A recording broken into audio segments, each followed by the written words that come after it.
Y sabemos que este domingo 28 de julio se celebran las importantísimas, pero siempre una elección es muy importante, que duda cabe.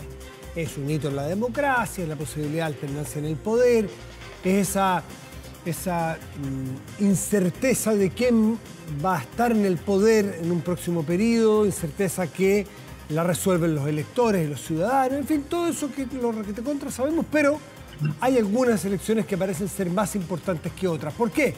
Porque cuando hay países que logran tener alternancia en el poder y hace mucho tiempo, bueno, una elección es una elección más. Pero cuando hay una dictadura que está aferrada al poder con todo lo que significa tener una dictadura y con todas las acusaciones de organismos internacionales contra ese régimen dictatorial que va a elecciones, bueno, hay una expectativa del mundo entero de ver qué es lo que va a pasar y qué es lo que va a ocurrir si es que ese dictador pierde, si va a reconocer o no va a reconocer. Por ejemplo, este dictador, Nicolás Maduro, ha planteado la posibilidad de que haya un baño de sangre si es que ellos pierden.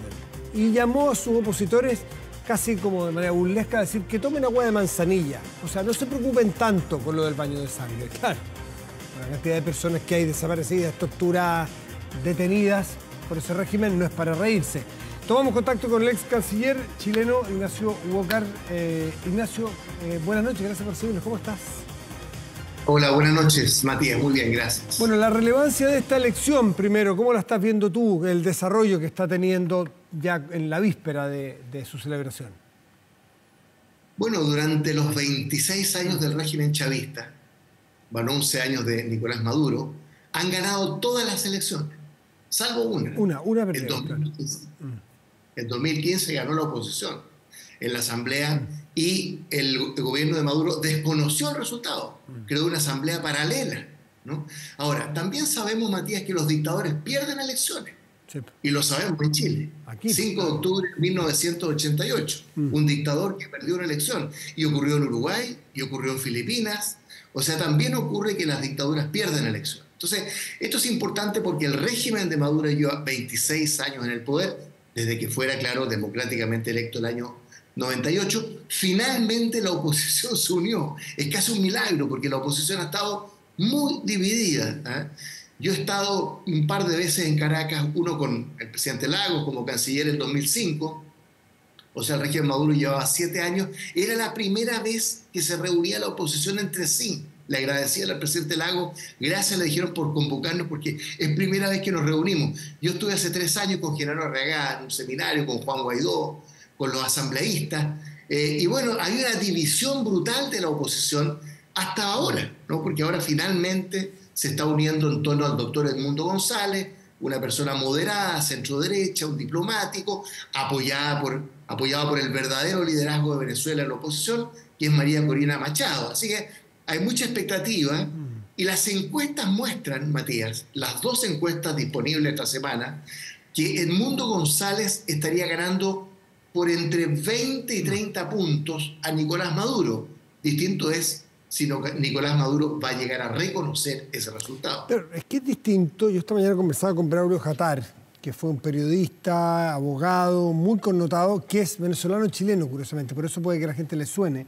Estuvo detenido 5 años en distintos penales, estuvo en el SEBIN, que es el Servicio de Inteligencia Bolivariano, en fin, pasó las de Kiko y Caco, dicho en buen chileno, ya está en Chile, y claro, y contaba exactamente eso, que hay un margen de 10 puntos donde es muy peligroso, es decir, la diferencia de la oposición gana por 7, 6, 8 puntos, es muy difícil que reconozca, pero desconocer 25 puntos de un triunfo eventual es bastante difícil, por no ser imposible para un régimen, ¿no? Por poderoso que sea este. Especialmente considerando, Matías, que hay como 8 millones de venezolanos fuera del país que no van a poder votar, salvo unos 80.000, entiendo que están registrados. Muy poquitos, claro. Entonces, imagínate un país que tiene 33, 34 millones de habitantes, restémosle 8 millones que están afuera, que no van a poder votar y que votarían abrumadoramente por Edmundo González, pero aún así, lo que uno ve, en lo que uno conversa con los amigos que uno tiene en Venezuela, es que hay un ánimo, una épica, yo creo muy parecido a lo que fue el plebiscito en Chile en octubre del 88, en que era, se nos olvida, pero era un escenario absolutamente adverso. ¿Ah? Yo me acuerdo una gira que hicimos a España con con Ricardo Lagos, con Manuel Antonio Garretón, alguna gente, los europeos nos decían, ustedes están locos. ¿Ah? Por tercera vez van a tropezar en la misma piedra. Si Pinochet ya les hizo una consulta el 78, ganó, el 80 ganó, y ahora el 88, ¿por qué habrían de ganar? Bueno, porque nos movilizamos, nos organizamos, pero sobre todo porque había mucha mística, mucha épica.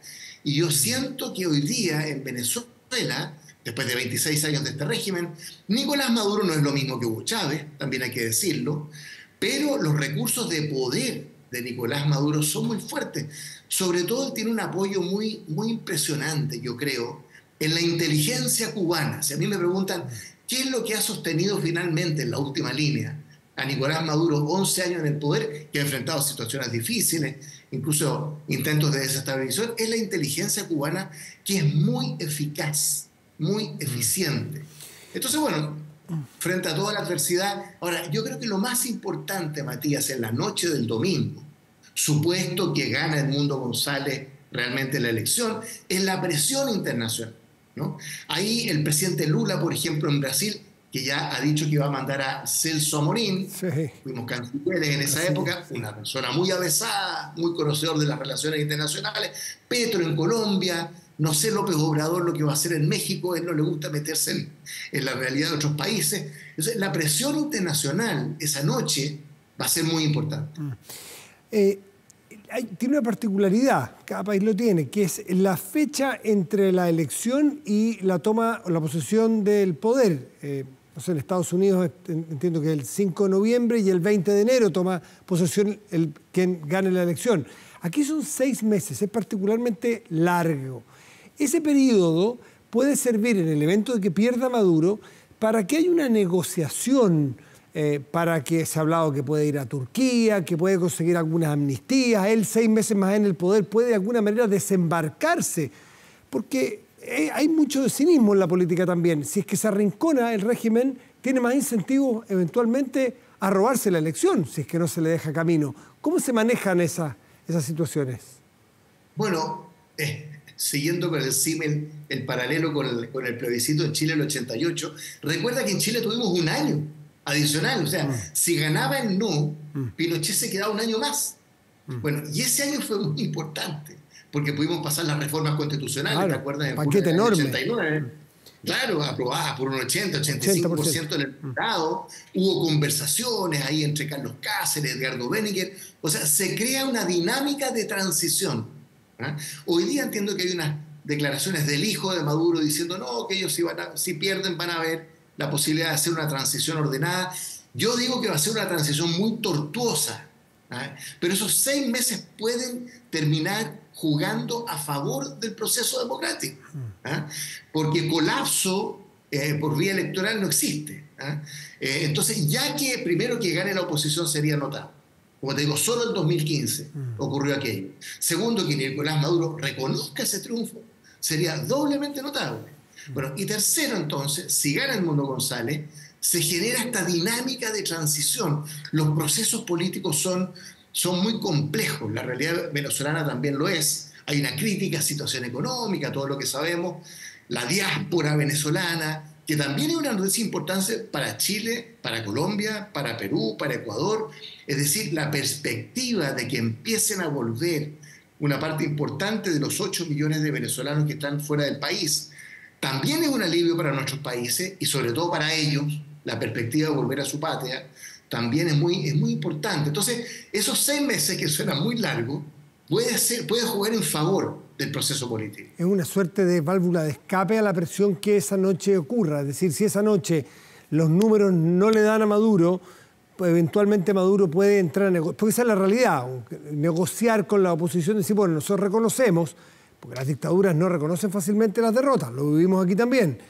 Reconocemos, pero empiezan esa misma noche a lo mejor a negociar algo para esos 6 meses para dar ciertas, insisto, leyes de amnistía o cosas de ese tipo, ¿no? Esa es realidad pura. Estos regímenes dictatoriales, estamos hablando aquí de una dictadura corrupta, mafiosa, sí, yo creo, en muchos sentidos, pero nunca son completamente homogéneos, siempre son bastante jerarquizados, siempre hay tensiones internas, uno nunca sabe. Este es el dilema del prisionero en equipo. Hay algunos que más temprano se desembarcan de Maduro y empiezan a reconocer al eventual ganador de oposición.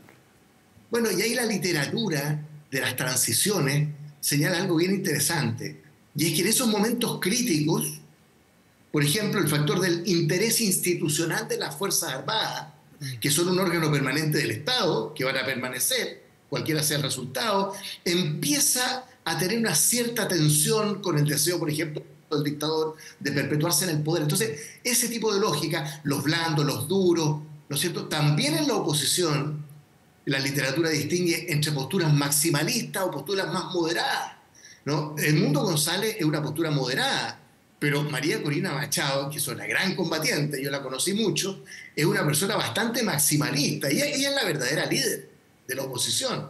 Entonces, todos esos factores empiezan a jugar. Bueno, y esperemos que se produzca este resultado favorable para la democracia. Creo que para América Latina es importante. Hoy día tenemos 3 dictaduras de izquierda, ¿no? Cuba, que es una especie de pieza de reliquia, de museo, hoy día, después de 65 años en el poder. Bueno, Nicaragua, con Daniel Ortega y Rosario Murillo, la pareja, presidente y vicepresidente. Bueno, estamos en la tierra de Macondo todavía, ¿no? En muchos sentidos. Pero Venezuela es muy emblemático, muy importante. Así que yo creo que los ojos de la comunidad internacional van a estar muy bien puestos ahí. Es impresionante por donde se le mire, el país con mayores reservas de petróleo del mundo, viviendo una pobreza. Leí hoy día cifras, pero anecdóticas casi. Las jubilaciones de $3. La jubilación en Venezuela, $3. Para sacar cuentas de un país, Matías, en estado de ruina, un país en obra gruesa, siendo un país riquísimo. Bueno, un solo dato que es interesante. El 98, cuando asume Chávez, Venezuela producía 3 millones de barriles diarios. Hoy día está en 800.000, con suerte. Ya ha aumentado el último tiempo, entiendo. Bueno, eran como 400.000, pero está aumentando un poquito. Pero bueno, un país que se ha descapitalizado. Y en eso te quiero cambiar en los minutos que nos quedan de tema, porque hay otro que está aprovechando tu expertise internacional y además que enseñas política, lo que está ocurriendo en Estados Unidos. Siempre es una lección muy interesante de mirar por la posición estratégica y por la posición relativa de Estados Unidos en el mundo, pero además con un protagonismo impresionante de Donald Trump después del atentado, en fin, y por lo que venía ocurriendo con Biden, pero en cosa de días se da vuelta completamente y el gran protagonismo que logra Kamala Harris, que era una vicepresidenta que no brilló mucho en todo el periodo y hoy día pasando por su mejor momento. ¿Cómo ves tú esa elección? Es que cuando falta el presidente en Estados Unidos, la vicepresidenta o el vicepresidente cobra toda la importancia. Mira, yo escuché el discurso de Joe Biden hoy día a las 8 de la noche, muy sobrio, muy austero, muy republicano. No hubo nada estridente, ni un gran anuncio, así como para titular de primera página, pero a mí me emocionó ese discurso, porque primero confirma que es una persona decente, que está pensando en Estados Unidos, que está pensando en el mundo, pasar este bastón de relevo a la nueva generación. En esta semana se produjo un cambio de ánimo brutal en Estados Unidos, porque el mundo del Partido Demócrata, también algunos moderados republicanos como Liz Cheney, Mitt Romney y otros, bueno, estaban en el suelo, porque después de la debacle del debate, ¿no es cierto?, entre Biden y Trump, y el intento de asesinato de Trump, ¿no es cierto?, que alguna gente empezó a ver la mano de la providencia, porque esta semana emergió ese mundo evangélico que esto es una señal de la providencia. Bueno, Joe Biden tomó una decisión muy noble, por eso digo que una persona muy decente, un discurso muy emocionante, y bueno, las encuestas, la que hay hoy día, ya demuestra que Kamala Harris va 2 puntos arriba, y va a ser muy importante, yo creo, el nombre del vicepresidente. Me imagino que va a ser hombre, no creo que vaya a ser un liberal democrat, porque es progresista, porque ella lo es. Se habla de Kelly es un senador de Arizona, astronauta, muy transversal en una tierra republicana, y estuvo John McCain, pero es un demócrata que también apela al voto moderado republicano. Entonces, se están produciendo cosas muy interesantes, y lo otro hoy día fue el discurso de Benjamin Netanyahu. A las 2 de la tarde, lo vi entero. Bueno, si a Lula le produjo susto las declaraciones de Nicolás Maduro, ¿te acuerdas?, sobre la guerra civil y el baño de sangre, a mí me dejó asustado el discurso de de Netanyahu hoy día. Entonces, hay un protagonismo. Mira, hay una cosa interesante, Matías. Empieza a emerger una tendencia al centro en la política internacional. Lo que hizo Emmanuel Macron en Francia fue una genialidad. O sea, una persona que estaba en el suelo el día de la elección del Parlamento Europeo, que se levanta, disuelve la Asamblea, llama a elecciones, y Marine Le Pen, con el Rassemblement National, saca primer lugar en primera vuelta y tercer lugar en segunda vuelta en la semana siguiente. Keir Starmer, el líder laborista inglés, movió el Partido Laborista al centro. Y Joe Biden es el centro. Liberal Democrat, centro izquierda. Se están produciendo cosas interesantes en una política muy polarizada, como sabemos, en el mundo y en Chile también, en nuestro país. Ahora, en el caso de Macron, le falta resolver la eventual cohabitación con los socialistas, que ganaron esa elección del domingo. Sí. Tú dijiste con los socialistas, interesante, porque el nuevo Frente Popular tiene dos vertientes. Uno, la Francia insumisa, ¿no?, de Jean-Luc Mélenchon, que es un desastre, una izquierda dura, trasnochada, sesentera, estatista, amiga del gasto público. Pero otra, ojo, la Francia insumisa sacó 75 escaños, pero el Partido Socialista 65. Ahí está incluso como diputado ahora François Hollande, que fue presidente de la República. Entonces, yo creo que en agosto, porque se va a formar el gobierno aparentemente en agosto, Macron debería, pero él sigue como presidente hasta el 2027. Sí. Eso no estaba en juego eso. No, pero él puede entonces forjar una cierta alianza con el mundo más socialista democrático. Entonces, estas tendencias son interesantes. Bueno, el mundo en cambio, el mundo muy, muy dinámico. Ignacio Ugar, como siempre, muchísimas gracias por recibirnos. Que esté muy bien. Buenas noches. Muchas gracias, Matías. Buenas noches. Chao, chao.